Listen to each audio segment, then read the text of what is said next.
Welcome back, guys. This is Creative Excuses, where the excuse for the day is to be creative with our video games. And in this case, we're going to be making a build for the Elder Scrolls Online. Let's jump into it. So this is my Arcane Archer. She uses magic and a bow together, though she is not a properly hybrid character. She is basically a stamina sorcerer. We'll get into that.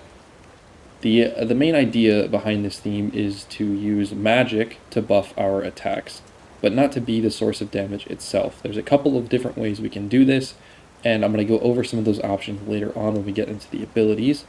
But for now, the theme is an Arcane Archer, so we're trying to use more magic than maybe would be normal, although now that I've seen a few other builds come out, since Flames of Ambition and now Blackwood, there seems to be quite a bit of magic use going on for stamina sorcerers, but we're going to try and augment that. We're going to try and augment that as much as we can. All right, so let's go over the stats first. First, with the tri-stat buff, which doesn't show how much we're getting here, but with the tri-stat food, we are sitting at 16,000 maximum magicka, 23,913 maximum health, and almost 30k max stamina, with a ton of stamina recovery and pretty decent magic recovery at 866. Unbuffed, we got about 4,000 weapon damage, and that's going to go up to 4,733 with our critical surge active, and about 5,100 if you have a flawless dawnbreaker down. Resistances are at 11,000, but that's going to go up to 17,000 with our resistance buff. However, the champion points do have some extra resistances in there, so that are not listed here. They are damage resistances, so you'll see that. Penetration, we're sitting at 9,863 physical pen, but we also have major breach, so we're going to be sitting at about 16k pen, which is very good for a solo build. And then 28% crit, but this is going to go up to about 40% if you have major savagery from your potion. Alright, so how are we getting these stats? We are getting these stats from our sets, of course. So, the first set that we're running on the front bar, first and most important set, is the Vadashran Perfected Bow with a Sharpened trait and a Restore Stamina glyph.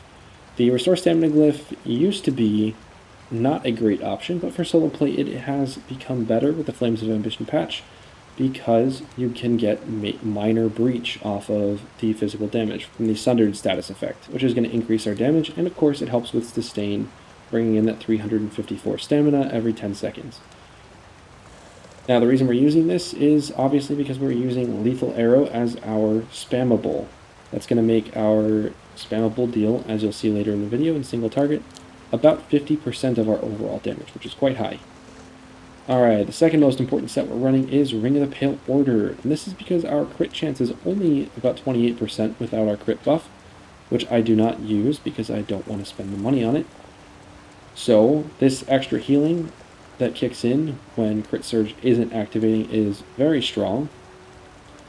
On the body we have two sets. We've got Unfathomable Darkness, which is going to give us a line of crit, a line of physical penetration, which is part of how we're getting such high physical penetration, some weapon damage, and it's going to augment our theme with the crows. When you deal damage, you call a murder of crows around you for 12 seconds. Every 3 seconds, a crow will be sent to peck the closest enemy within 12 meters of you, dealing 6,681 physical damage. This effect can occur every 15 seconds.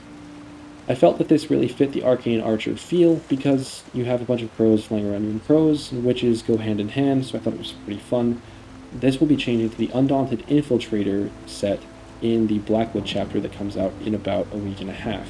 And that will fit the theme as well, as we're going to use an ability, as you'll see, to activate that every 10 seconds and keep up the augmented damage on our light attacks.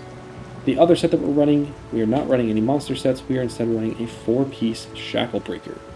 On the front, we're running 4-piece Shackle Breaker. This is going to give us 123 stamina recovery, 123 magic recovery, and 123 weapon damage.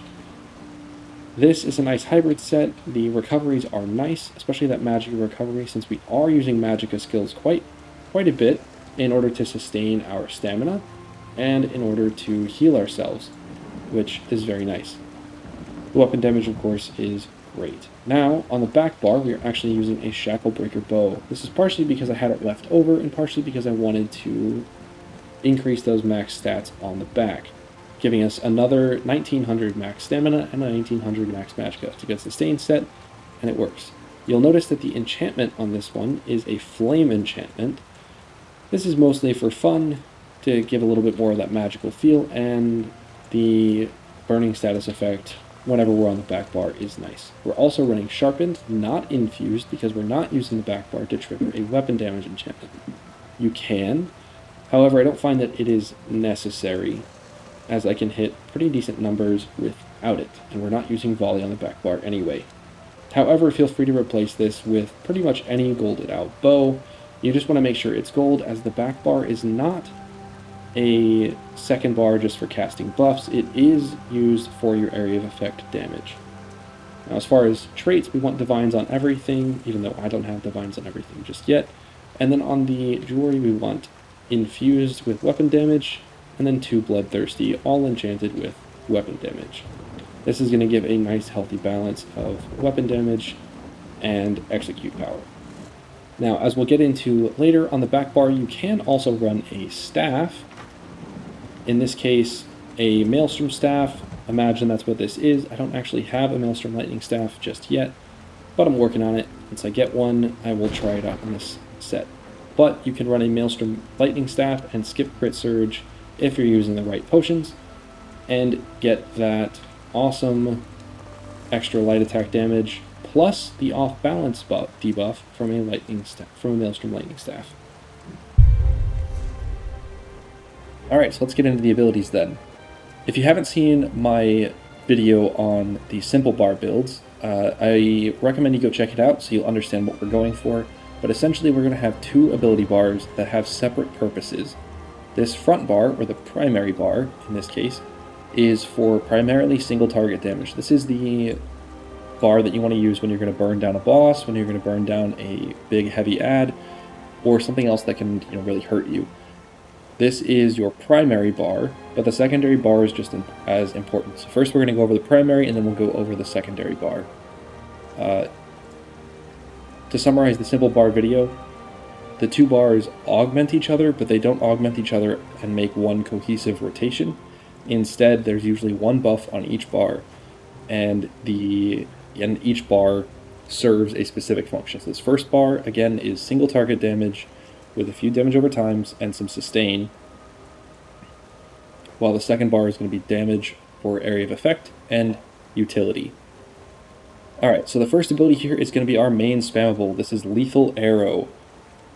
Plant a masterfully aimed arrow in an enemy's vital spot, dealing 8,772 poison damage and applying the poison status effect. This is important as that poison status effect provides a good chunk of damage, providing an extra 4-second dot and an initial amount of damage on the first hit. This does a good amount of damage, it is very cheap, and again, this is our main spammable with the Vatashran bow. It is buffed by the Vatashran bow, so at closest range, which you are a solo character, so you're going to be in closest range with anything that's chasing you most of the time, so that normal bow passive that allows you to have more damage from range is not as useful here.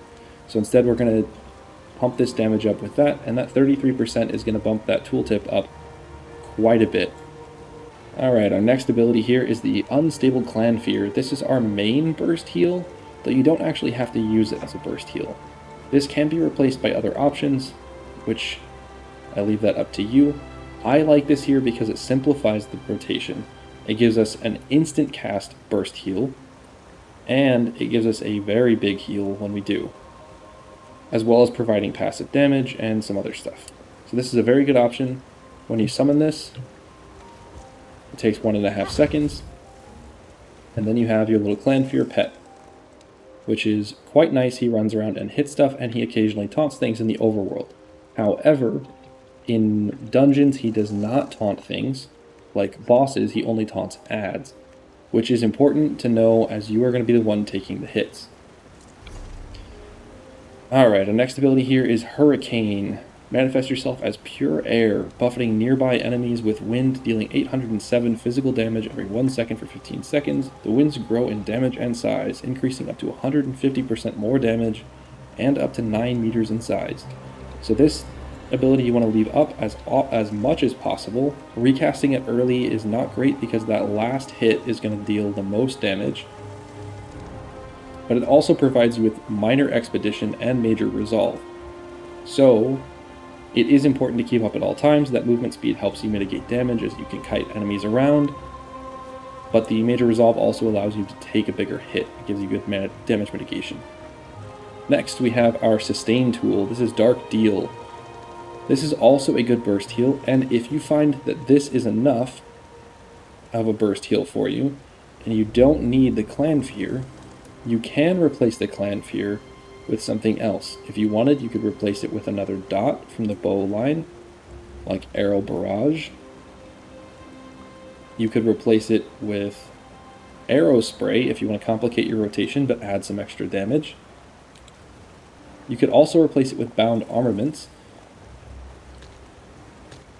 If you do use Bound Armaments on your front bar, because Dark Deal is enough of a burst heal and you cast it often enough, you can use Bound Armaments to increase your light attack damage and activate it every 4th light attack in order to get a harder hit than your lethal arrow would get.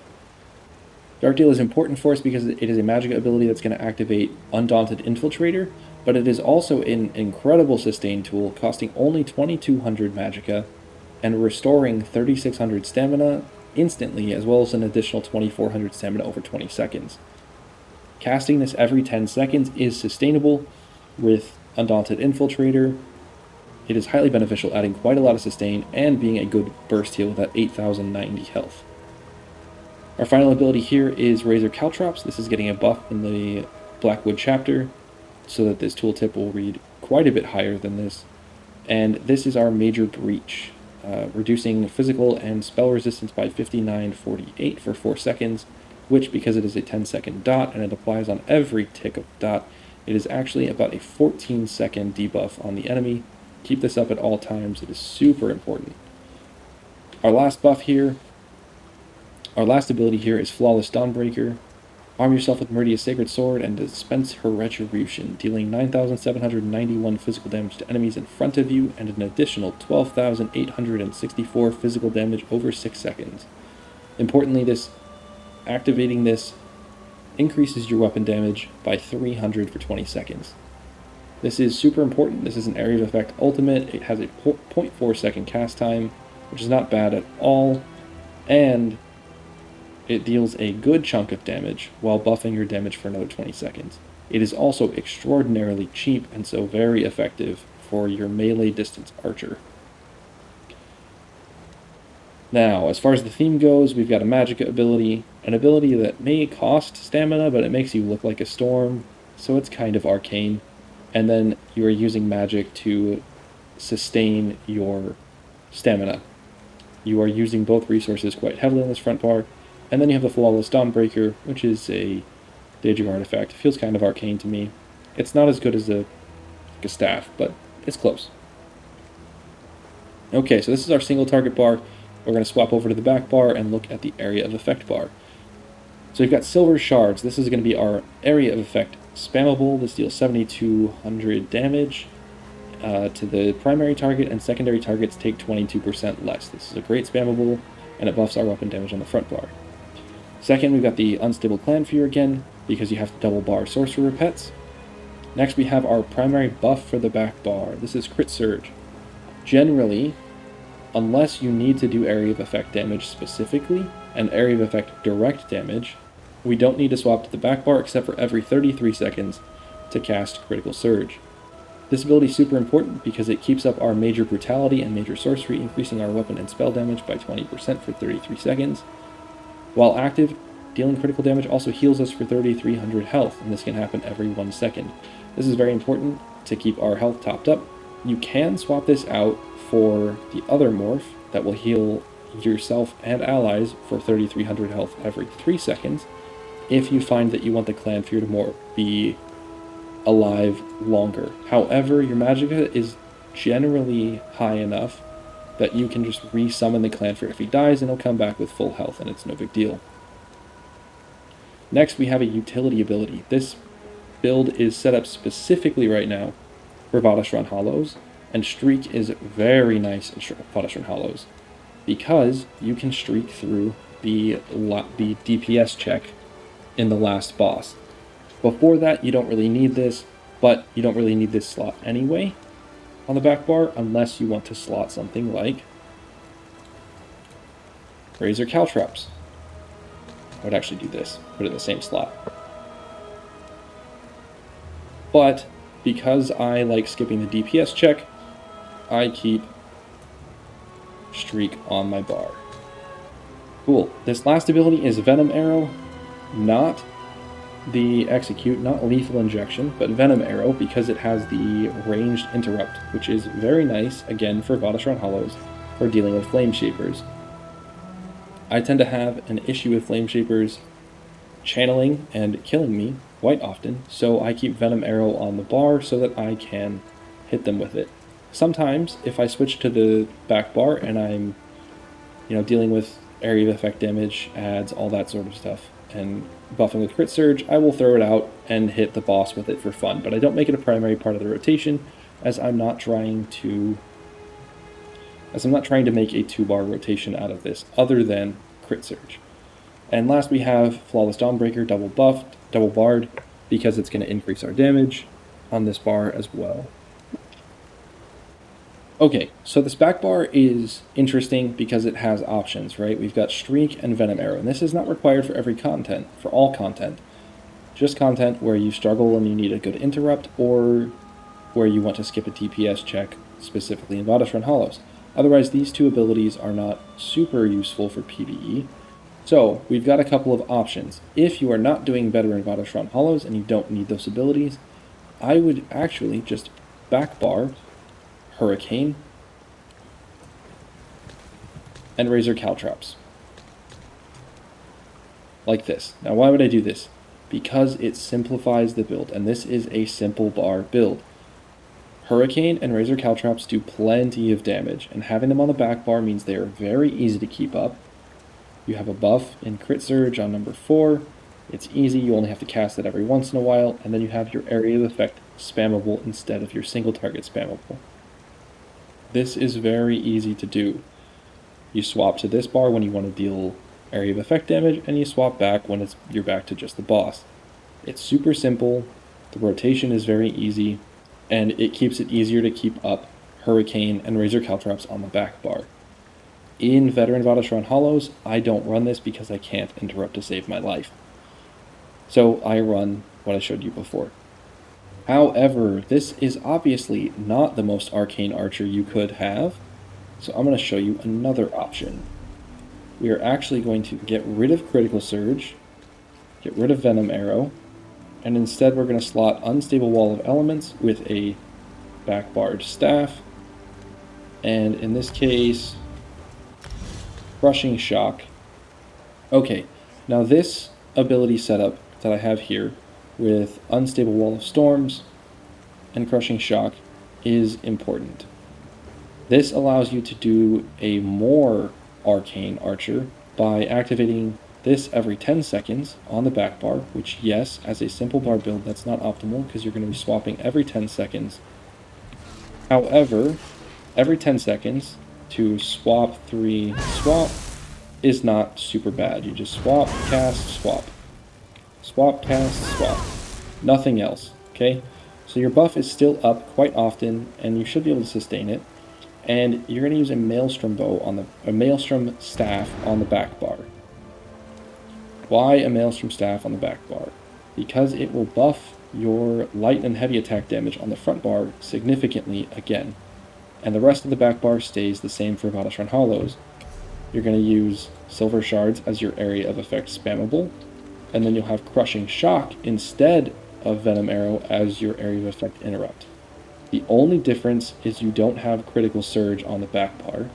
However, you can still use the Essence of Weapon Power potions in order to get your crit buff and your major sorcery and your major brutality buff.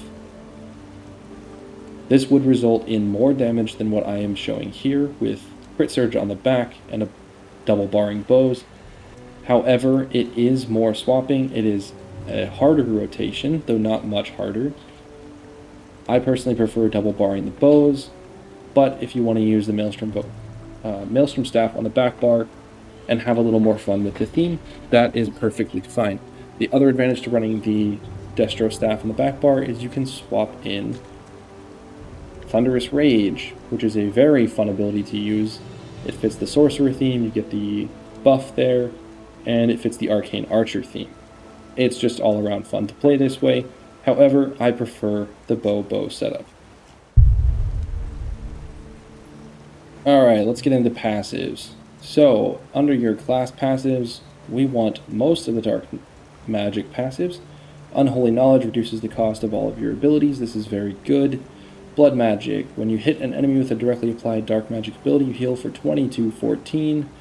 And this scales off your max health. This isn't super necessary as the only dark magic ability we're using is Dark Deal. However, if you wanted to swap in Crystal Weapon instead, if you don't have the Vatashran Bow, that is fine and works.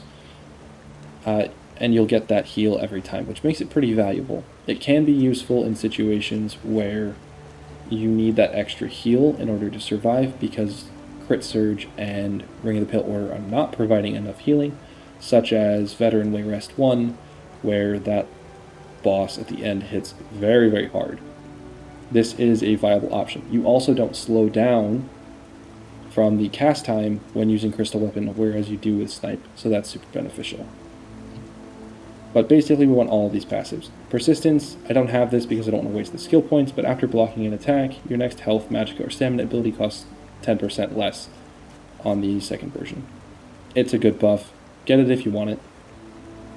Exploitation, when you cast a dark magic ability, you grant your minor prophecy to you and your group, increasing your spell critical rating by 13-14 for 20 seconds.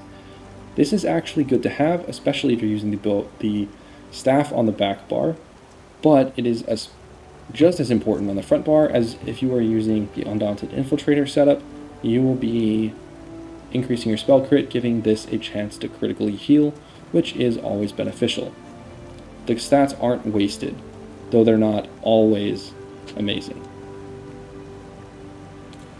Under Daedric Summoning, Rebate is not super useful, as you're only going to restore a little bit of the cost if your Clanfear dies, and other than that, we aren't utilizing any of the abilities in here. Power Stone reduces the cost of your ultimate by 15%. This is super good, get it.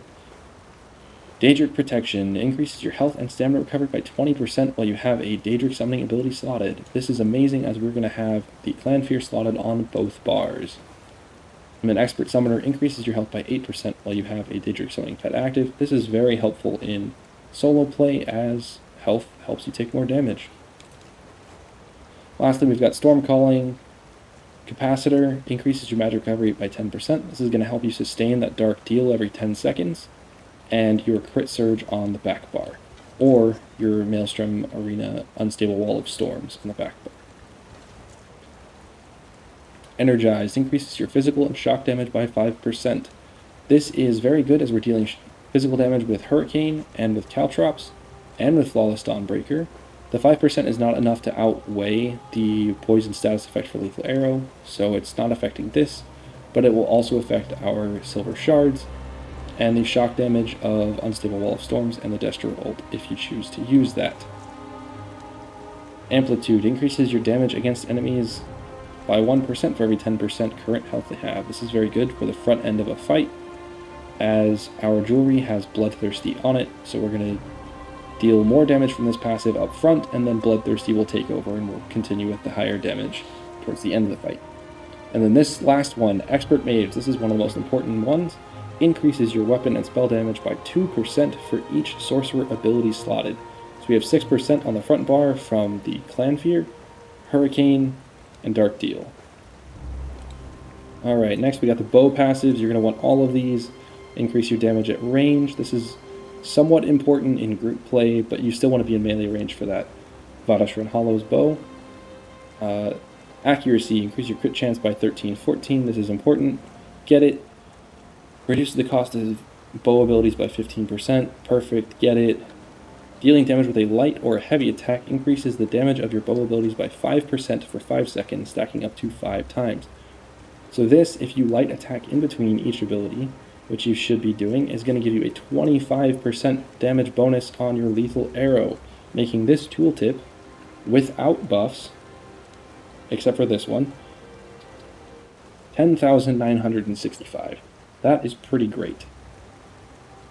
But it will also increase the damage of your light attacks, because light and heavy attacks count as bow abilities. So that Undaunted Infiltrator bonus is going to get buffed by another 25%, which is what makes it so good. And then Hasty Retreat, you get Major Expedition after you roll dodge with a bow. This is helpful as your main damage mitigation is going to be from moving. You don't want to take too many hits.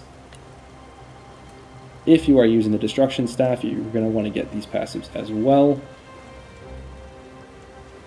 Medium armor passives. We are using 7 medium pieces, so you're going to want to get all of these except for maybe improved sneak. If you're not a PvP player, this probably isn't super important.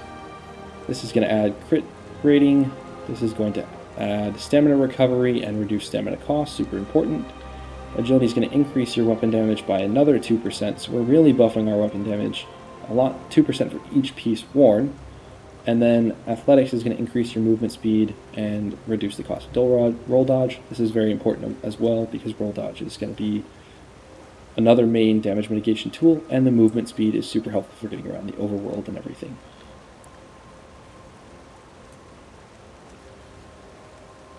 Guild passives. The Fighter's Guild abilities are all super important. They are all valuable for different things. Intimidating Presence reduces the cost of your silver shards. This is good. Get it. Increases your weapon damage by 3% for each Fighter's Guild ability slotted. Get this one as well. This means that slotting Flawless Dawnbreaker is buffing our weapon damage as well as buffing our weapon damage for using it, which is very good.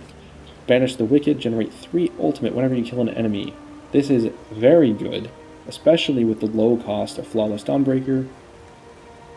So what we want is this on active on both bars, and we have a Fighter's Guild ability on the front bar and a Fighter's Guild ability on the back bar, even if we are using the staff setup as I have shown here. Skill Tracker, your Fighter's Guild abilities deal an additional 20% to Undead, Daedra, and Werewolves. This is really nice when you're in places like Veteran Vadashran Hollows, and you have to spam a Fighter's Guild ability a lot in a lot of the area of effect fights. So make sure you pick that one up as well. Mage's Guild, we're not using any here, but of course Persuasive Will for the roleplay. Undaunted, if you have it unlocked, make sure you pick up Undaunted Command for group play, and Undaunted Metal. You'll get an extra 2% resources. It's something. Assault, we're going to take Continuous Attack for that extra Major Gallop, which is great. Other than that, no need for passives. And then of course take all of your racial passives.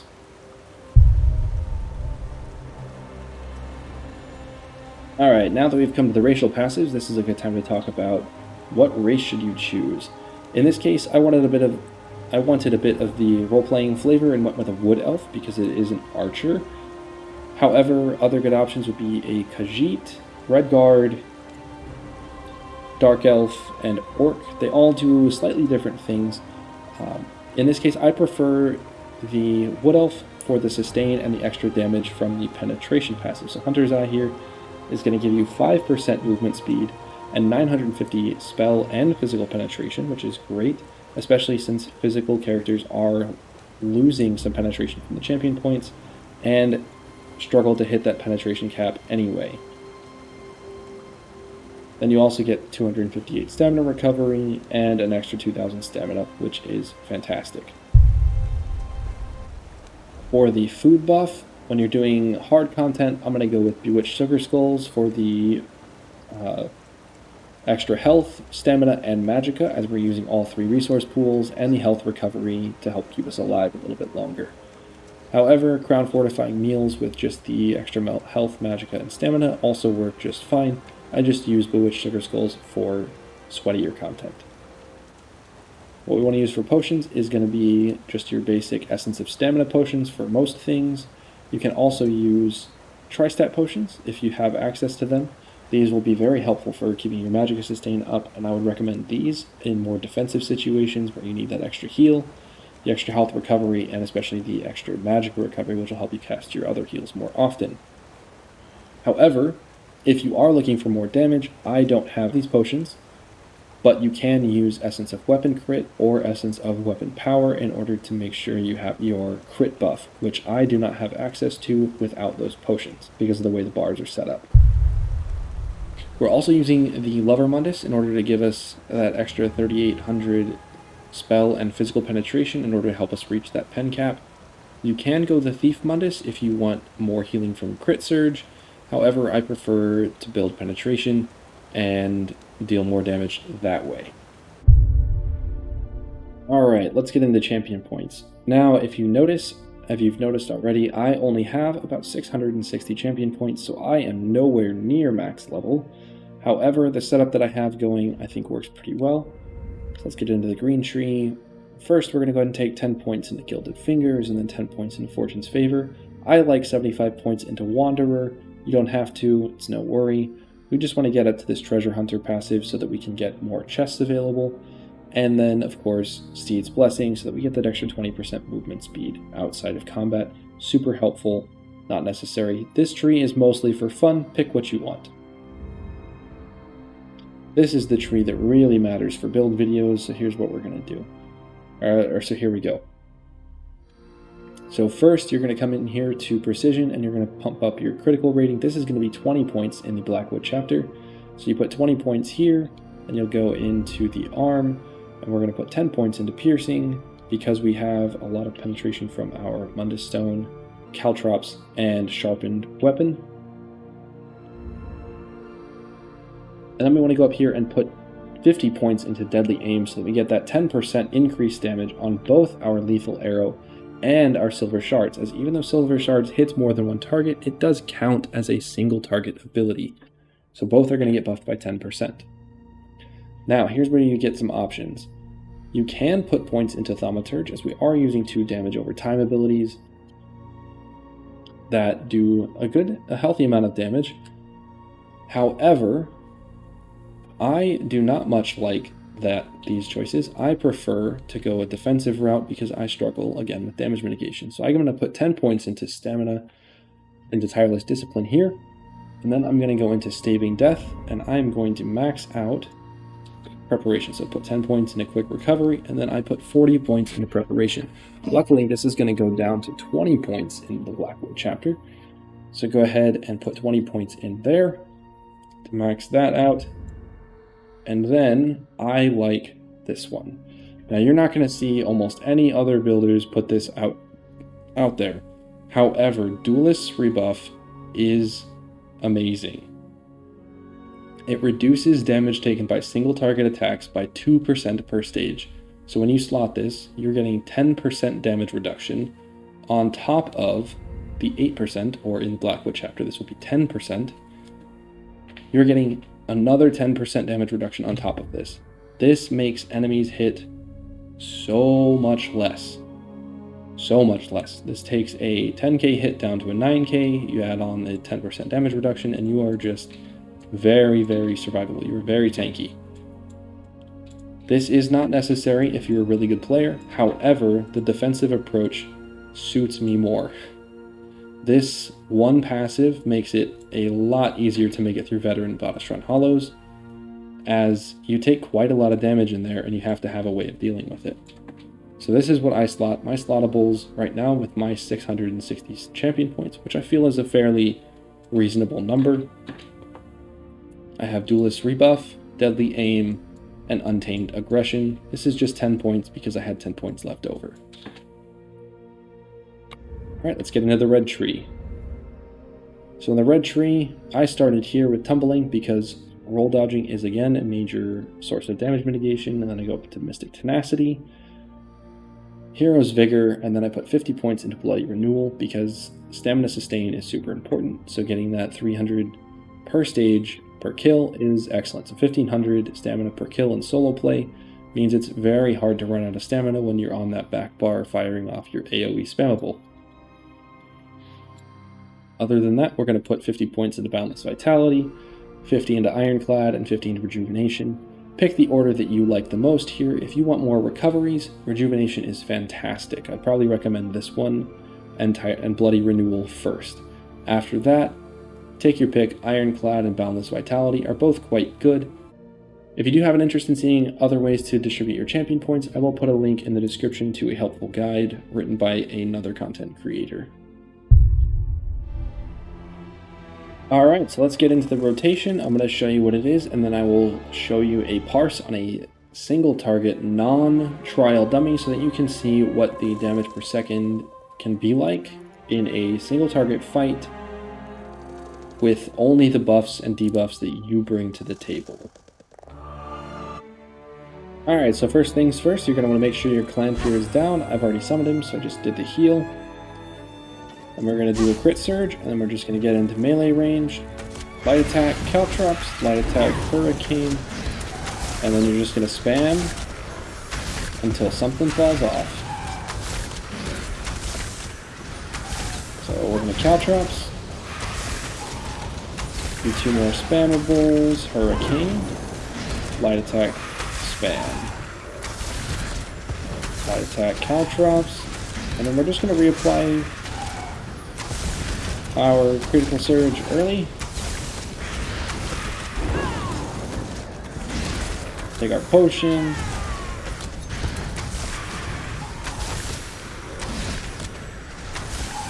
Alright, and that's it. That is the entire rotation.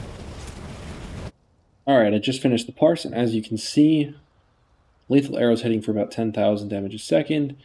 Light attacks are our next highest. Unfathomable Darkness, because this is the Unfathomable Darkness setup, hits for about 1771. Hurricane for 1620. Poisoned, look at how important Poisoned is, at 1100 damage per second.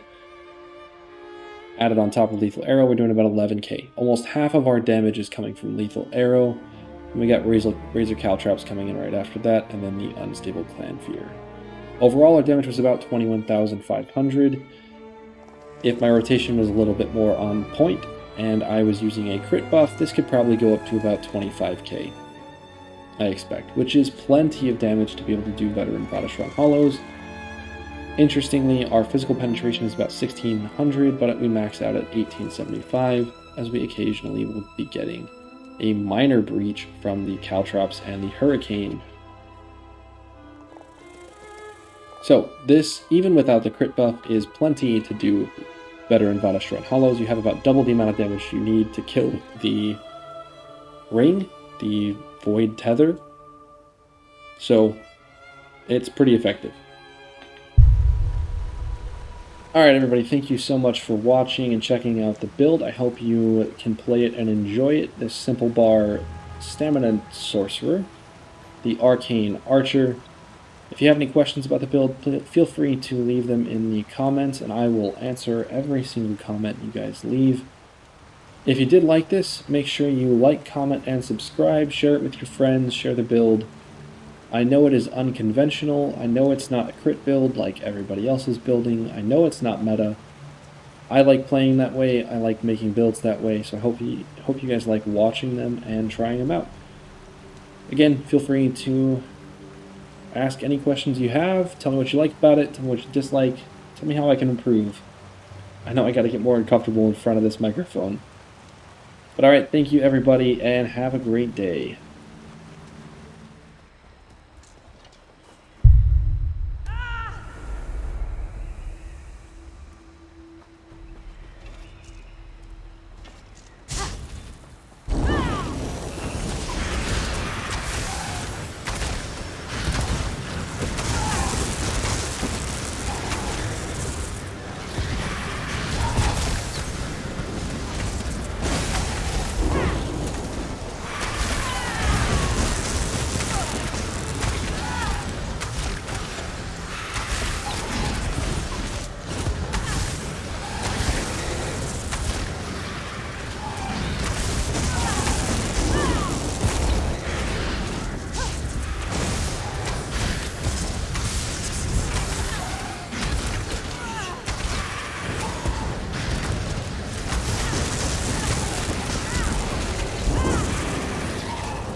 By the ebony blade, this is it.